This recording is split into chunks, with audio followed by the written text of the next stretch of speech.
Welcome to Uncommon Real Estate, where it's all about finding creative solutions for real estate agents and investors. In exclusive mastermind conversations with some of the brightest minds in real estate, you'll learn how to earn an extra 6 figures a year.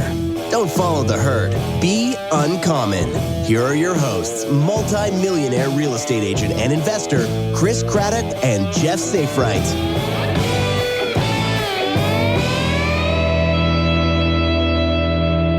Hey, everybody. Welcome to another episode of the Uncommon Real Estate Podcast. I'm your host, Chris Craddock, and I am super pumped to be here with my friend, Tim Hunt.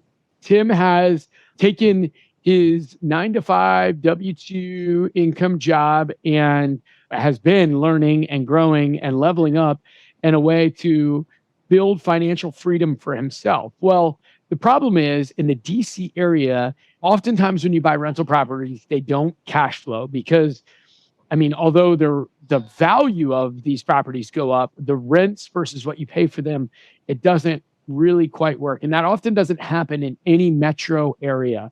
And so Tim has created a very creative, custom way to be able to win in this market and be able to create cash flow in a place where there isn't cash flow. And that's one of the things I love about real estate is that you can find creative ways to win when you own a property. When you own a stock, it's like the stock is the stock is the stock. With real estate, you're able to create other ways to win, whether it's refinancing, whether it's creative financing, whether it's renting parts of the house or renting lots of different parts of the house. So with that said, remember, we always talk wealth is when your money works harder than you work. And Tim has done a very good job of taking what he earns in his 9-to-5, where he's trading his time for dollars, to build revenue that works when he's not working. So with that said, Tim, tell us a little bit about yourself.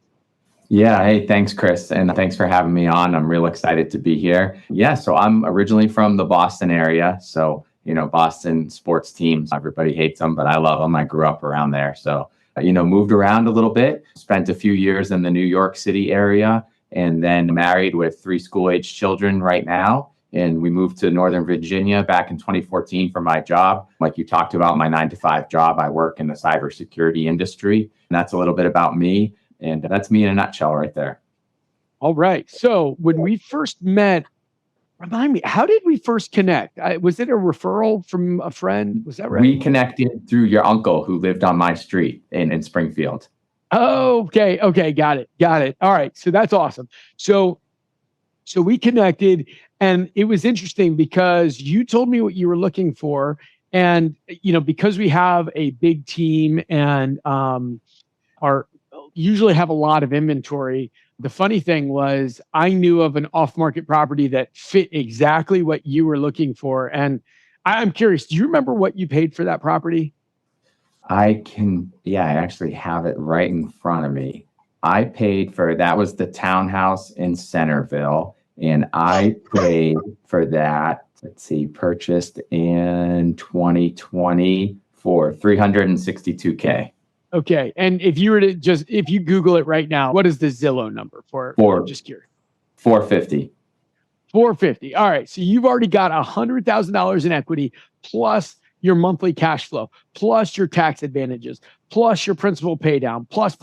That's why real estate is awesome. And so with that, tell me what your model is, because I find this to be really interesting. And I've heard a lot of people do this, but you're the only person that I know that's doing it in the DC area.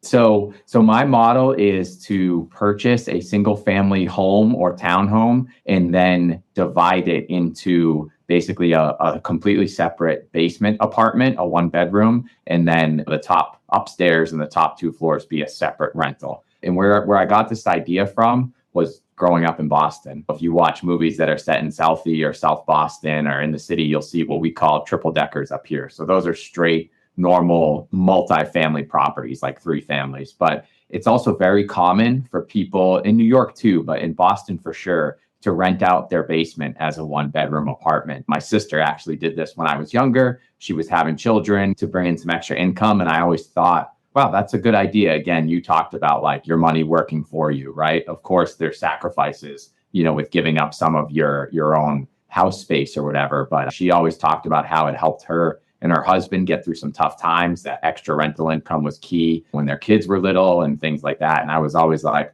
oh, wow, that's not a bad idea. So when I moved to Northern Virginia, my wife was pregnant with we have 3 now, our first baby. And we were both like, hey, I don't know when the baby comes, are you going to want to go back to work? Are you going to want to work part-time? We're just unsure. And so we said, let's buy a house just based upon my income. But then how do we pay the bills and try to keep building our nest egg? Well, I said, hey, if we can find a house that's set up in the right way where we could turn the basement into a separate rental, like the kids are little, we don't need the whole house right now, we're just getting started. So that's a way where we can bring in some cash flow, save some money. You might not feel such pressure to go back to work and go from there. So yeah, that was kind of where the idea blossomed. So tell me about the numbers let's just talk that Centerville property. Tell me the numbers on what your monthly payment is and what the 2 different rentals are. Yep. So my monthly payment in the townhouse in Centerville right now is about, with the HOA and everything. So if I bundle everything in, all the taxes together, I'm looking at about, and I figured in some upkeep and things like that. So I kind of bundle all of my expenses together. Of course, unforeseen things come up, but when I put in property taxes, what I normally spend and all that stuff, I'm looking at about $2,200-ish is my outflow, or is my cost per month. And then my rentals are bringing in $3,150 total. All right. So you're cash flowing $1,000 a month after all expenses. Yep. On just a small little townhouse, because you did. Now, here was the thing that I thought was so interesting. So here, if you're listening, picture this in your mind. So I really do not love this model for a townhouse for a buyer, right? You walk in and immediately you can either go back into the room. You don't go down like the lowest level. It's 3 levels. You walk straight back and you see like the kind of rec room, family room in the back. But then there's stairs right there in front of you that go directly up to the mid-level. And then there's more stairs that go up further. And so for a family, I just don't like that because the stairs are right there. But when Tim was talking about his model, I was like, holy crap, this is perfect for your model. So tell us what you did to work that out. And also, I know there's some rules as far as what you're allowed to put in. Like I know in Fairfax County, you can't put in a range and yep. You can't do some of the things to split it up, but you can subdivide it in a way. But what did you do and how did you stay in compliance? Yeah. So when I first started doing this, even at my house in Springfield, I immediately looked into the Fairfax County rules and regulations, right? Because I want to do everything above board, taxes and following codes and all the things like that. And of course, if you're in an HOA, you got to look into your HOA bylaws on everything like that. So what you can do is you can have a kitchenette. You can't put in a range, like you said. So in order to put in like a freestanding range, you need to have, I think the rule is it has to be like an in-law apartment for a family member or something like that. But so what I do is I do a kitchenette. So with a refrigerator, a hot plate, a microwave, a toaster oven is normally like the basic setup is what I do. So again, it's a kitchenette. It's not a kitchen with a sink and garbage disposal, whatever. You can do a dishwasher if you want. I normally don't go that far in the basement or the first floor rental because I try to keep the cost down. But so what I did with the property there in Centerville was, when you showed it to me, I walked in and I was like, this is perfect because it has a shared common entrance there right off the parking lot. And then you walk in and you have 3 doors, because to the left is a laundry room. So the laundry room became a shared space. And then straight ahead of you was a door that became the front door for the basement or the first level apartment, the 1 bedroom. And then to the right, like you said, was the door that led up the stairs, dumped you into the family room on the mid-level with the kitchen and a half bath. And then there were stairs from there that led up to where the bedrooms are. So it was a perfect setup. So moving into go ahead. But with that, there wasn't a door originally because it's just a single row, like row home. You just had the open space back or the open space to the stairs. So you put that in, correct? Yeah, no, exactly. Yeah, I'm sorry. I walled off the stairs that were leading up to the side and put a door at the bottom of them. So that separates the 2 apartments kind of. So you walk into that common area or foyer and you have the doors leading into it. Yeah, And then I love it. when you go into the one bedroom right there, it's actually like a studio. It's not a one bedroom. It's that property is a studio apartment. But I put in that kitchenette off to one side, the bedroom area there, because it's a studio there, and it already had the full bath coming off of it. So, I mean, it was perfect. It was, didn't take a whole lot of work, just kind of cleaning things up, and the property was in pretty good shape anyways. So really the kitchenette and then walling off the stairs for the other apartment, those were the two big things that I did. So here's what I love about real estate, right? This is what's so fun when you look at it, is there's a number of ways that you can be winning here. So you got a slight discount because it was an off-market property. So you got it slightly under market, but it wasn't like 50 or 100 grand under market. It was like a slight discount. But the cool thing was you were able to create a value add because of the layout of this property. And honestly, it's a layout that is probably slightly less attractive. It's a little bit more unattractive for a normal family. But for your model, you were able to re-envision it and make it something that is super, super attractive to you, right? So I think that's super powerful. So tell us about one of your other properties. So so we started renting out the basement in my house, in my single family there in Springfield, and kind of did the same thing. Put a kitchenette in the basement. That one, we had shared laundry in the basement. So I had to wall off. Basically, if you picture yourself on the main level, the kitchen has a door with stairs leading down to the basement. So and as you walk down those stairs down into the basement, the tenant's living room is off to your left. And so what I did was I put a wall in there. So if I had to come down and do laundry, I didn't want to be, encroaching on somebody else's privacy and wanted separation. So we put a wall in there with a door, and then you come down the stairs and it leads to the laundry room. So we shared the laundry room in that situation. And then I put another door in after the laundry room. And then that led into where the tenant's full bath is and their bedroom and like their whole side. So again, it was kind of like I had to do a little bit of work to wall it off and to separate the two properties on the inside. But it was obviously important to me that they are truly separate, right? A shared laundry room is one thing, for people in a multi-unit property. They're used to that. If you live in like a small apartment building, right? Sharing laundry is not the end of the world, but you don't want to share any other spaces, at least me personally. So we did that. We put in the kitchenette. One big thing for me that I look for in these properties is that shared entrance or a private like slider entrance. So for my house, it had a walk around to the basement with a slider. So I put in just a walkway around the side of the house. So then the tenant has their own entry and exit with their slider door in the back of the basement. And then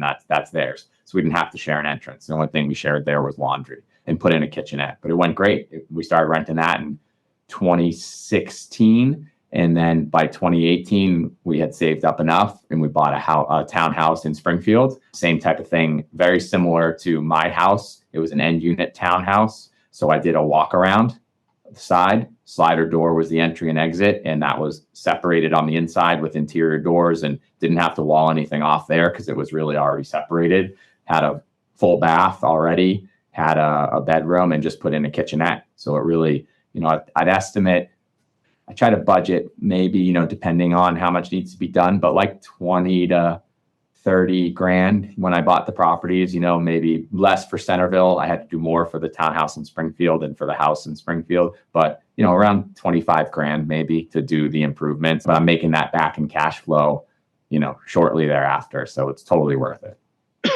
All right. So here's a couple other quick questions, rapid fire questions. How much equity do you think you have between all the different properties you own now?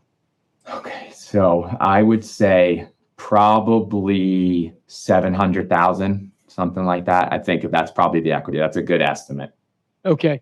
Do you mind me asking, after you pay your bills, we don't need to know how much you make or how much you spend on stuff, but after you pay your bills and what's left over outside of investments, right? I just want people to see what the difference is, because after you pay your bills on after tax dollars, you've already paid taxes and everything else.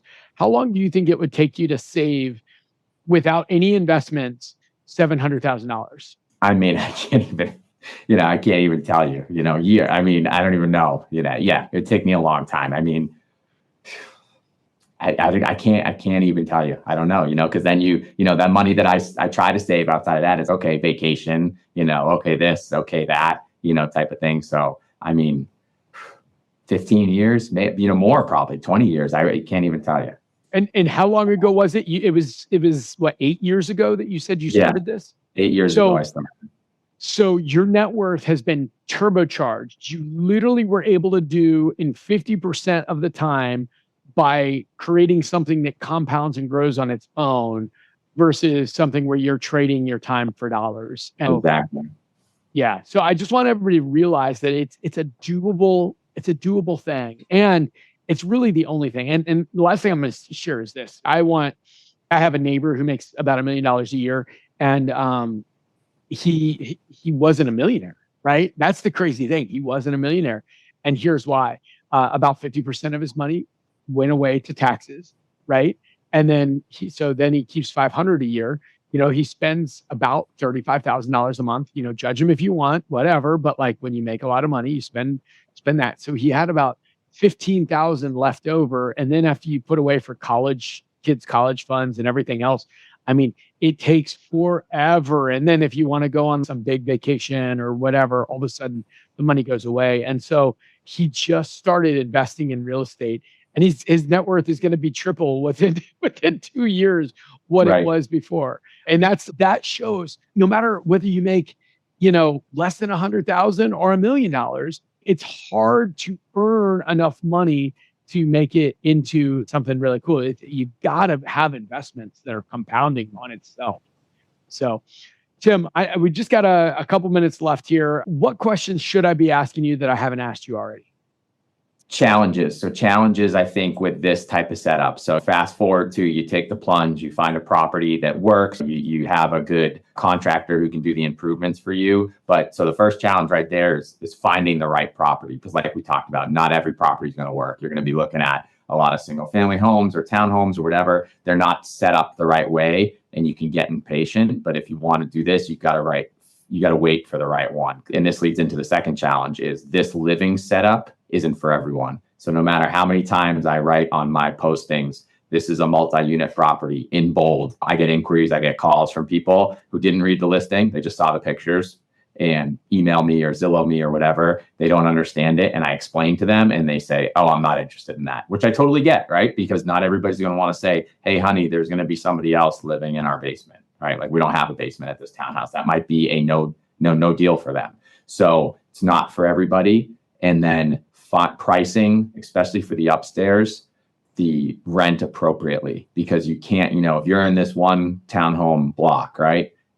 And townhouses are renting for $2,900, right? For a 3-bedroom, 2-bath, and you have a 3-bedroom, 2-bath, but you don't have a basement, right? Because it's a separate apartment. You have to figure out, okay, how much do I have to drop my rent from the $2,900 that the townhouses are going for around here to attract people to say, okay, this one's only $2,500, but I don't have a basement, but is $500 less per month worth it to me for that tenant to then say, okay, so I can save $500 a month, so I don't have my basement, but whatever, I only get my kids every other weekend, or I have one kid, or I don't have any kids. It's just me and my partner, whatever. So it's not for everybody, but those are some of the challenges that you have to be prepared to deal with and think through. Definitely doable, but it takes a little more. But again, I'm more than covering the mortgage and making cash flow and building that net worth, like you said, at the same time. Absolutely. That's awesome. Well, Tim, this is super, super helpful. I didn't ask you this ahead of time, so feel free to say no, but would it be okay? Anybody that's listening that's thinking, man, I'd love to do this, but I also feel like I'm a little blind.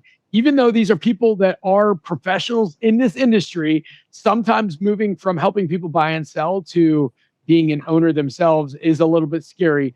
Would you be open if somebody wanted to email you and just ask you any questions? Would you be open to? Sure. Yeah, that's fine.